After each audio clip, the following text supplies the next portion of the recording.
आदाब नाज़रीन, मैं आपके साथ नोमान अंसारी न्यूज़ 41 पर आपका वेलकम करता हूं।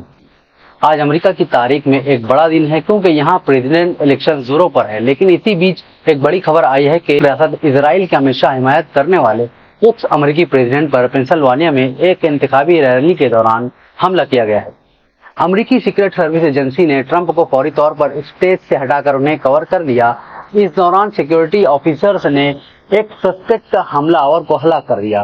बताया जा रहा है कि फायरिंग में एक लोकल भी मारा गया है।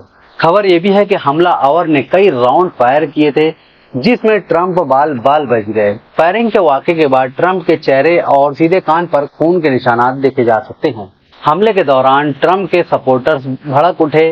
इस वाक़े के फौरन बाद अमेरिकी खुफिया अदारे और अमेरिकी प्रेसिडेंट जो बाइडेन ने डोनाल्ड ट्रंप के पूरी तरह से सेफ होने का बयान जारी किया है। फिलहाल अमेरिकी सीक्रेट सर्विस एजेंसियां इस वाक़े की इंक्वायरी कर रही हैं।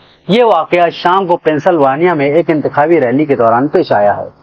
ट्रंप ने पेंसिल्वानिया में रैली के दौरान गोली लगने के मामले पर कहा है कि गोली उनके दाएं कान के ऊपरी हिस्से में लगी है। ट्रंप ने अमेरिकी सीक्रेट सर्विस और कानून नाफिज करने वाले इंस्टीट्यूशन का भी शुक्रिया अदा किया है। ट्रंप पर हुए हमले पर भारत के प्राइम मिनिस्टर नरेंद्र मोदी और अपोजिशन लीडर राहुल गांधी ने ट्वीट करके अफसोस का इजहार किया है और ट्रंप की जल्द सेहतयाबी की दुआ भी की है। नाज़रीन, आज के लिए बस इतना ही। मैं आपसे फिर मिलूंगा किसी नई और दिलचस्प स्टोरी के साथ। तब तक के लिए मुझे इजाज़त दीजिए। शुक्रिया।